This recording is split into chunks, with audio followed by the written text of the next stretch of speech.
تابعوا معانا الفيديو للآخر عشان تعرفوا الطريقة من البداية للنهاية. يلا بينا نخش على الفيديو. السلام عليكم. لا تنسوا الاعجاب بالفيديو والاشتراك في القناة تشجيعا لنا لنستمر بنشر المزيد ان شاء الله. السلام عليكم، اخباركم عاملين ايه؟ اتمنى من الله ان تكونوا بخير.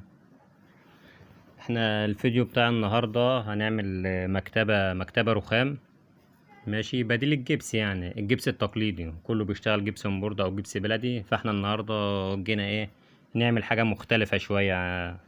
في المكتبة الرخام عزمها جامد وحاجة نظيفة برضك، ولو حبيت تدهنها تندهن عادي. احنا المكتبة ديت هتندهن ان شاء الله. احنا عاملينها رخام سلفة غشيم، عشان كده كده هتندهن يعني مع الشغل النقاش.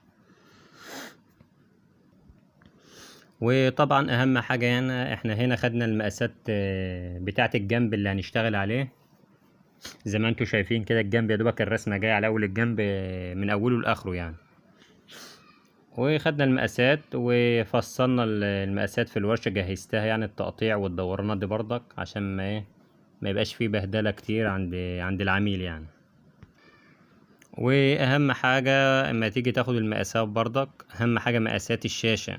يعني في مقاسات، في شاشة 90 في متر على حسب الطول والعرض، عشان اما تيجي تفتح الدايرة دي او مكان الشاشة، الشاشة تبقى راكبة مظبوطة، ما تضايقش الشاشة وانت شغال. وكل واحد بيشوف الفيديو يقول لنا رأيه في المكتبة دي بصراحة، يكتب رأيه في التعليقات كده، ويعمل مشاركة للفيديو عشان غيره يستفيد. ولو مش مشترك يشترك في القناة برضك، عشان اللايك برضك يساعدنا ان الفيديو ينتشر اكتر واكتر. واسيبكم تتفرجوا على الفيديو مع بعض كده. السلام عليكم ورحمة الله وبركاته.